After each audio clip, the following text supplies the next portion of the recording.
The phone call that shattered my perception of my husband came on an ordinary Tuesday evening. I was in the kitchen putting the final touches on Elise's 7th birthday cake when I heard Declan's raised voice seeping through the crack in his study door. "I don't care what it takes, Davis. Just make sure those documents disappear before the feds get a hold of them," he growled in a tone I didn't recognize. "We're talking millions on the line here. Do whatever you have to." My heart pounded as I strained to make out the muffled response on the other end of the line. When had my loving husband turned so menacing? Frozen in place, my hands still gripping the piping bag, I tried to rationalize the outburst as stress from work. But that explanation rang hollow as his words replayed in my mind, threats and sums of money so large I couldn't conceptualize them. Just then, Elise bounded into the kitchen in her pajamas, oblivious to the storm brewing down the hall. "Mommy, is the cake ready yet?" she asked, craning her neck up towards the treat on the counter. I forced a smile, not wanting to frighten her. "Almost, baby. Why don't you go pick out a movie for us to watch together?" Squealing with delight, she scurried off to the living room, while I stood paralyzed, my gut twisting with dread. Who was this volatile man I thought I knew so well, the same person I'd built a life with over the last decade? Moments later, Declan sauntered into the kitchen, smoothing his tousled hair back into place as he approached. Before I could confront him about the call, he pulled me into an embrace, planting a kiss on my forehead. "Smells delicious, babe," he said, eyeing the sugary concoction. "Can't wait to see the look on Ellie's face tomorrow." I clung to him desperately, searching his warm brown eyes for any flicker of the rage I'd heard moments ago. But his expression remained tender and serene as ever, as if that disturbing call had been merely a terrible dream. My instincts warned me something was askew, but I questioned myself. Could I completely upend our family on a few overheard fragments, no matter how alarming? Pushing the nagging doubts aside for the moment, I smiled up at him. She's going to be so thrilled. Maybe we could kick off her big day with a horseback riding lesson like she's been asking. Declan chuckled, smoothing my hair from my face. Anything for my 2 favorite girls. That night, as I gazed at him snoring peacefully beside me, I knew our cozy world was on the precipice of crumbling. My husband, my rock, my partner of 10 years, had a sinister secret. And I realized with gut-wrenching certainty that unraveling it would be the only way to truly know the man I'd once trusted with every fiber of my being. Over the next few weeks, Declan's behavior only grew more erratic and disturbing. Simple things, like his work stories not adding up or a detached demeanor when playing with Elise, raised red flags I could no longer ignore. One night after tucking Elise in, I decided to finally confront him about the suspicious call. "Honey, can we talk?" He looked up from his laptop, brow furrowed. "What's up?" Taking a deep breath, I recounted what I'd overheard that fateful evening, the hushed threats, the mention of incriminating documents. By the time I finished, his face had drained of color. "You were eavesdropping on my private conversations?" he snapped, slamming the laptop shut. I recoiled at the venom in his tone. "I didn't mean to, I just what? Thought you'd play private investigator on your own husband?" He rose from his chair, towering over me. "Those calls were confidential business matters, not some tawdry affair for you to stick your nose in." Indignation flared within me. "Declan, you were talking about hiding evidence and paying people off. What am I supposed to think?" His jaw tightened. "You're supposed to trust that I'd never do anything to jeopardize this family. But I see now that was a mistake." With that, he brushed past me and stormed out of the room, leaving me shaken and utterly adrift. Was the man I loved truly capable of such sinister deeds? The next day, the local news provided a chilling answer. Declan's employer, an investment firm downtown, was under federal investigation for fraud and embezzlement. Reeling from the revelation, I scrolled through the damning coverage, each breathless report more lurid than the last. That's when Elise wandered into the room, amber eyes wide. "Mommy, why are they saying such mean things about Daddy's work on TV?" I scrambled to find reassuring words, but she seemed to read the worry etched on my face. "Don't worry," she said, lowering her voice to a whisper. "Daddy told me not to talk about his secret meetings at home or he'll get really mad. But I won't say anything, I promise." My blood turned to ice in my veins as her innocent words detonated the final shred of doubt. My husband, my daughter's hero, was not only mixed up in illicit corporate schemes, but forcing a 7-year-old to cover up for his misdeeds. Rage engulfed me, burning hotter with every ragged breath until I could scarcely see straight. That evening, while Declan sat fuming in the den, I scoured his study for any trace of evidence to confirm my darkest suspicions. In his desk drawer, buried beneath reams of financial reports, I found a disposable prepaid phone, likely the device he'd used to make those cryptic calls. But it was the sheaf of documents underneath that made my heart plummet into my gut. Emails, incriminating spreadsheets, offshore bank statements, all leading an unmistakable trail back to Declan's role in pillaging funds and defrauding clients. The confidential business matters he'd raged about were nothing more than a litany of high-stakes crimes designed to bankroll our luxurious lifestyle. My hands trembled as I clutched the documents, the realm of plausible deniability evaporating like a noxious gas. The man I'd loved, the father of my child, was a con man teetering on the edge of sheer criminality, and he'd willingly entangled our entire family in his web of deceit. With the damning evidence clutched in my hands, I knew I had to confront Declan again, no matter how explosive the fallout. As I marched into the den, resolution steeled my nerves against the fear bubbling in my gut. We need to talk, now. I slapped the incriminating papers onto his desk, scattering them across the polished mahogany surface. His head whipped up, eyes widening as he registered the disclosed secrets. "Where did you get those?" he growled, shoving his chair back with a harsh screech. "From your locked desk drawer, the one with all your little secrets tucked away." I crossed my arms, holding his seething gaze. I knew those calls were more than just confidential business, but this... God, Declan, how could you get mixed up in something so blatantly illegal? In a blur of motion, he shot to his feet and closed the distance between us, fists clenched. "You had no right going through my private things," he roared, spittle flying as his face flushed crimson. "Those documents are part of an active federal case. You stupid woman. Do you have any idea what kind of trouble you could bring down on this family?" I stood my ground, crushing down the urge to flinch. "The only one bringing trouble is you and your shady Wall Street dealings. What about our daughter, huh? How does getting her trapped in your sordid web of fraud not eating you up inside?" Declan's hardened expression faltered, the slightest crack forming in his rage mask. "Elise?" He sank back onto the couch, dragging a hand down his face. "You think I don't agonize over putting you both at risk? Those spreadsheets, those accounts, that was all to secure a future for our family, babe. A future better than anything my old man could scrape together with his deadbeat salary." I scoffed bitterly at his attempts to rationalize the unforgivable. "And having your little girl lie for you, keep your criminal secrets, how does that noble motive fit into your twisted plans?" A muscle ticked in his jaw as we faced off in tense silence, the weight of his innumerable transgressions pressing down like a shroud. Just as I opened my mouth to unleash another fusillade, a tiny voice piped up from the doorway. "Mommy? Daddy?" Elise lingered on the threshold in her flannel nightgown, eyes swollen from crying. I had another bad dream about the monsters. My heart shattered into pieces as realization washed over me with brutal clarity. In her childlike innocence, she'd unconsciously represented the darkness pervading her own home. The true monsters weren't a fantasy, but the very man tasked with protecting her. Declan softened for a fleeting moment, lifting his arms as if to embrace our daughter. But as soon as Elise shrank back, that tender facade crumpled, his face contorting in a foul leer.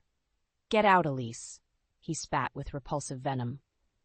"This is grown-up talk, and you've stuck your nose where it doesn't belong for far too long already." Before I could react, he snatched a paperweight from the desk and hurled it at the terrified girl. It struck the doorframe mere inches from her head, shards of glass detonating in all directions as she released a blood-curdling wail. "Declan, you psychopath!" I screeched, shoving him back as he advanced on the sobbing child. "Get away from her!" Gathering Elise into my arms, I fled the den in blind panic, my little girl's desperate cries echoing through the cavernous home that had once shielded us so lovingly. Behind the mahogany doors, Declan's own monstrous roars reverberated like some demonic force unleashed. as I clutched my baby to my chest, her warmth the only solace from the horror. One certainty crystallized amid the chaos. Whatever the cost, I had to extract us from this nightmare before his swirling malevolence consumed us both. The morning after Declan's violent outburst, a heavy pall hung over our once idyllic home. Elise clung to me like a second skin, whimpering at the slightest creak or groan of the old house. My own heart raced with each unexplained thump, half expecting my unhinged husband to come raging through the door at any moment. By the time the pale winter light seeped through the curtains, I could no longer abide the sickening tension. I had to regain some semblance of control over this rapidly fracturing situation. Steeling my nerves, I tucked Elise into the living room with her favorite movies before creeping down the hall toward Declan's study. The door was ajar, the room beyond disheveled from our cataclysmic fight the previous evening. Books and papers were strewn about, the heavy crystal paperweight lying in a shower of glittering shards, a silent herald of the violence that had shattered our domestic peace. Bracing myself, I nudged the door open farther and stepped inside. Declan sat hunched behind the desk, nursing a crystal tumbler of amber liquid. His shirt hung untucked, his normally immaculate hair disheveled. At the sound of my footsteps, his bloodshot eyes flicked up with a chilling cynicism. "So," he began, vowels thick and slurred, "the self-righteous princess has emerged to cast judgment on her monstrous husband." I battled to keep my voice from wavering. "Declan, we need to talk about last night." "About your treacherous snooping?" he snarled, slamming his palm on the desk and making me flinch. "About throwing away everything we've built with your childish tantrums?" My mouth set in a grim line as I fought the urge to recoil from his acidic vitriol. This poisonous version of the man I married couldn't be reasoned with, not until I exposed the root of his malice. "If you think protecting our family means terrorizing our daughter, then yes, we have a serious problem," I shot back, unflinching. "Those business dealings you claim were a means to an end? Those were criminal acts, Declan. Fraud, embezzlement, money laundering. And you forced Elise to cover for your shady tracks." To my shock, a cruel chuckle rumbled from his throat as he knocked back another swig of his drink. "You want to talk crimes, princess? Let's start with your flagrant violation of attorney-client privilege when you rifled through those documents. That's what, 3 years in the slammer right there?" As the words slithered from his mouth, a glacial chill gripped me. In his twisted reality, I was the criminal for uncovering his misdeeds.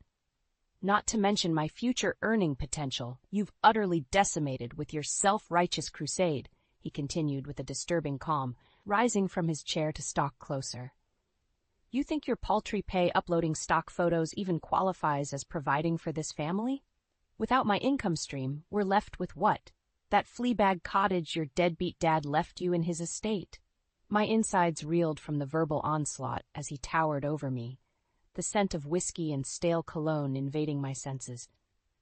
Though I longed to flee from the unstable fire raging in his eyes, something stronger took root, a primal instinct to protect my child from this inexplicable darkness.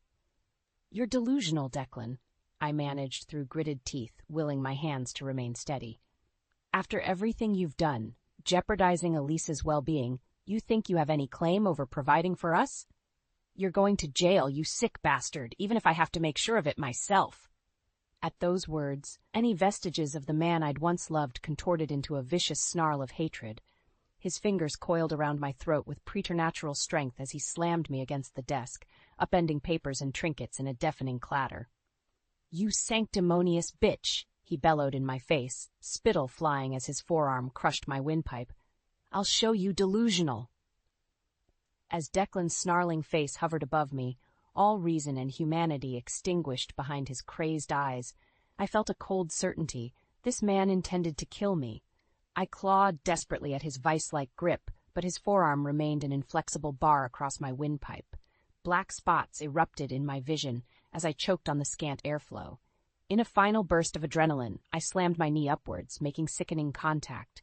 Declan recoiled with a guttural groan, his hands flying to his groin as I crumpled to the floor, wheezing in ragged gulps of precious oxygen. "You crazy bitch!" he growled through clenched teeth. "I'll make you regret that."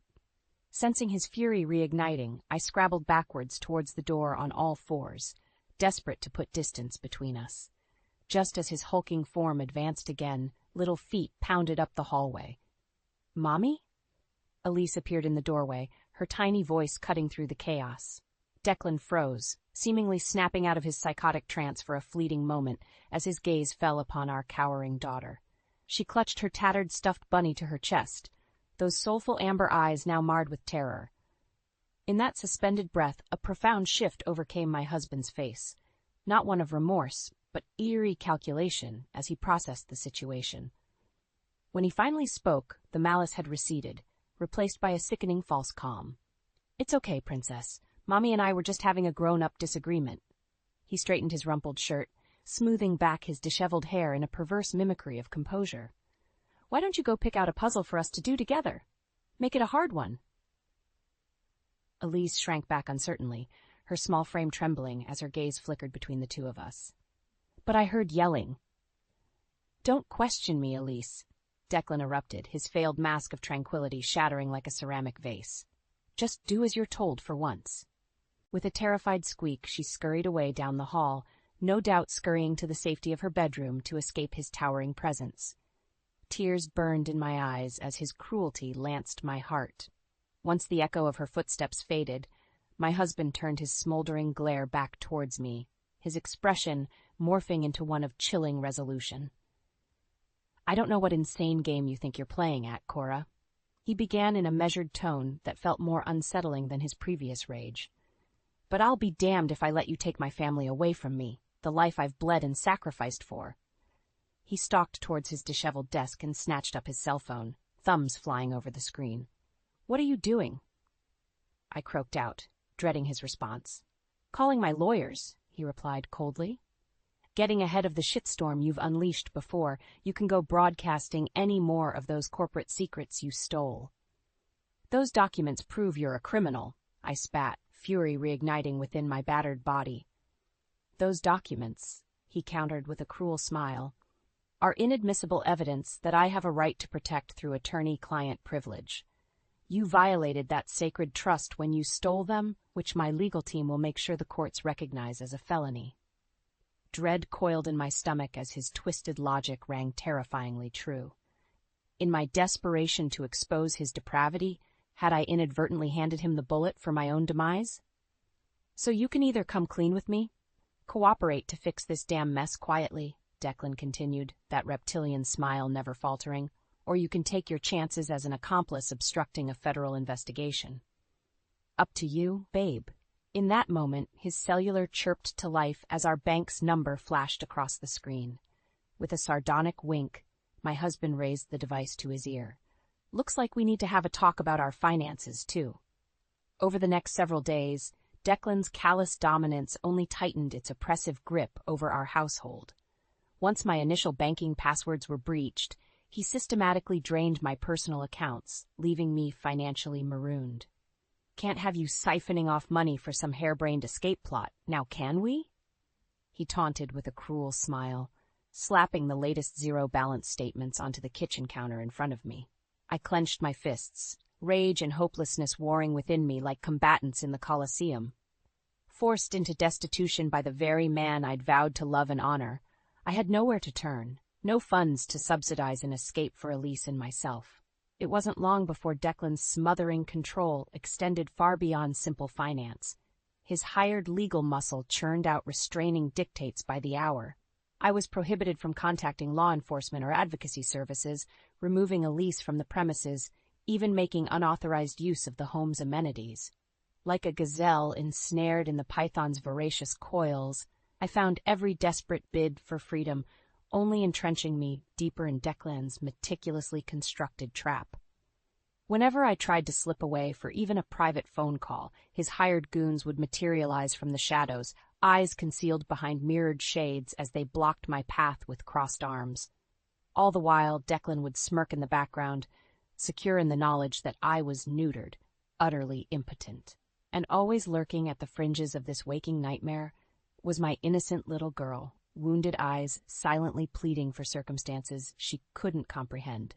My heart shattered every time Elise instinctively shrank from her father's presence, the emotional scars of his violent outbursts now seared into her psyche. At night, I lay awake plotting any conceivable path out of this fresh hell, contacting family, taking out loans, scraping together whatever meager funds I could to finance a clean, evaporative exit. But Declan had foreseen every eventuality, leaving me more cornered than a sewer rat in a flaming baited trap. On the 7th interminable day of this perverted house arrest, I finally accepted the only glimmer of hope was to outmaneuver Declan through guile. As I pretended to drift into yet another fitful rest that evening, I clutched the disposable phone I'd covertly procured like a lifeline. Painstakingly, I tapped out a coded message to the only friend I could still trust, praying she would understand the layered urgency of my desperate plea. If anyone could bail me out of this steadily calcifying prison, it would be Gwen. My thumb hovered over the send button, both elation and trepidation gripping me. One errant movement, one infinitesimal slip-up, and Declan would sniff out my gambit before I could so much as blink. I had one tenuous shot to light the fuse for our potential salvation. No more delaying the inevitable. I punched send, sealing my family's fate. Either freedom beckoned over the horizon, or the merciless anvil would clamp down with finality. For the next 12 hours, I sat vigil in excruciating silence, willing my expression into one of serene obliviousness whenever the pretense of breakfast or Declan's leering presence demanded it. My gut roiled with every unaccounted-for creak, bracing for the inevitable confrontation over my badly concealed transgressions. Just after noon chimed, the Winchester doorbell resounded through the foyer, nearly causing my heart to detonate from my chest cavity. I froze, ears straining, as thudding footsteps and muted voices preceded the study door banging open. "What is the meaning of this?" Declan roared as 3 grim-faced federal agents swarmed into the living area, badges displayed. I scrambled to my feet, hands shaking with a dizzying cocktail of relief and mortal terror. One semi-automatic sidearm swung in my direction before steadying inches from my face. "Cora Manchester," the lead agent barked, "we have an authorized warrant for your protective custody." As his compatriots slapped tactical cuffs on my bewildered husband, Declan wheeled on me with feral hatred contorting his features. "You lying, traitorous wench," he bellowed, spittle flying as the agents wrenched his arms behind his back. "After everything I've done for this family, this is how you repay me?" The rage and humiliation radiating from him in scathing waves should have paralyzed me. But as my gaze met Elise's terrified one peering from around the staircase corner, only one Schlina overwhelmed every primal instinct: protection. I had to see this through for her sake. Drawing a fortifying breath, I steadied my nerves under Declan's smoldering glare. "What you've done for us? Your fraud and criminality cost us any ounce of a real family. You deluded animal. Just be grateful I've only seen that you face justice and not a bullet." With that, I lifted my manacled wrists and allowed the agents to lead me towards the phalanx of federal SUVs idling outside, Retribution's resounding thunder finally exorcising the tyranny festering under my own roof. As the FBI convoy roared away from the curb, sirens wailing, I clutched Elise's trembling form against me in the back of the armored SUV. My little girl's cheeks glistened with terrified tears, her tiny hands fisting my sweater like a lifeline. "It's okay, baby," I murmured into her soft auburn hair, struggling to modulate my own ragged breaths. "Daddy can't hurt us anymore." The words felt bizarrely hollow, despite the iron truth of the sentiment. After so many weeks languishing under Declan's escalating reign of terror, the very notion of freedom seemed utterly paradoxical. No sooner had the thought materialized than a cacophonous explosion detonated a few blocks away, the shockwave rocking our vehicle like a skipping stone. I instinctively smothered Elise's tiny frame against me as smoke and debris billowed into view through the SUV's tinted windows. "All units be advised, we have shots fired!" One of the agents barked into his radio, his jaw clenching. "The target's residence has been hit with an incendiary device." My heart plummeted in concert with the acrid smoke billowing from the fresh scene of devastation. The house. Our home. Declan. Before I could voice the kaleidoscope of questions rocketing through my psyche, the agent's radio squawked again with a strained voice. "This is Stryker Unit, requesting immediate backup. We are taking sustained automatic fire from unknown shooters inside the house. The bomb squad and HRT need to roll out immediately." Elise's piercing wail cut through the tactical chatter as more thunderous detonations shook our vehicle like a rag doll amid the maelstrom.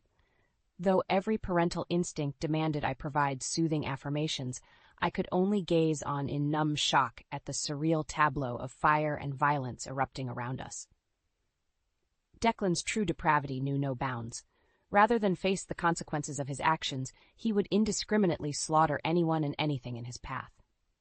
Before my scattered thoughts could fully coalesce, a hissed order crackled over the radio for our transport team to peel away from the burgeoning war zone. The engine roared back to life as the SUV executed an armored reversal and peeled away at breakneck speed with an earth-shuddering squeal of reinforced tires. Metal barricades and concrete jersey walls whipped past the windows in a sickening blur as we careened away from the deafening violence. Still, I could not tear my eyes from the carnage painting itself across the horizon in shades of fire and smoke, all born from the choices of a single monstrous man. A husband and father who so blithely incinerated the laws of man and God to assuage his own hubris. When the tremors battering our vehicle finally subsided, one of the agents slumped back against the reinforced partition with a ragged sigh. Christ on a cracker, they weren't kidding that this guy was batshit crazy. He cast a sidelong look at Elise and me, bundled together on the bench seat. "Sorry about that, kid. Your daddy clearly has some real problems keeping his business clean." Before I could unleash the torrent of outrage and venom simmering beneath my skin, Elise peered up at me with those saucer-wide amber eyes, seeming to plead through her torrent of tears. Throat aching, I forced down the growling invectives clamoring for release and simply pulled her trembling little body tighter against my own. The rest of the drive passed in a blur of shouted orders and screeching vehicular cavalcades, speeding in all directions. At some point, reinforced assault vehicles joined our armored caravan, heavily armed HRT officers clinging to the rumbling transports like grim-faced gargoyles. As our path curved towards the heart of an auxiliary command staging area, it became abundantly clear how catastrophic Declan's violent unraveling had become. Choppers swarmed overhead, hovering floodlights bleaching the ground in clinical white, while robotic drones flickered through the air like mechanized insects.